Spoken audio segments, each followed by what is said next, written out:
Today is December 4th, 2020. Let's see if I can find a date on here. There we go. Oil change for VIN number. There we go. JM ends with 0429447.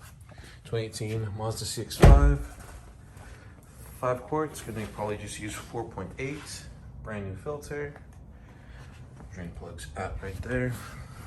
And oil is draining as we speak. And the mileage.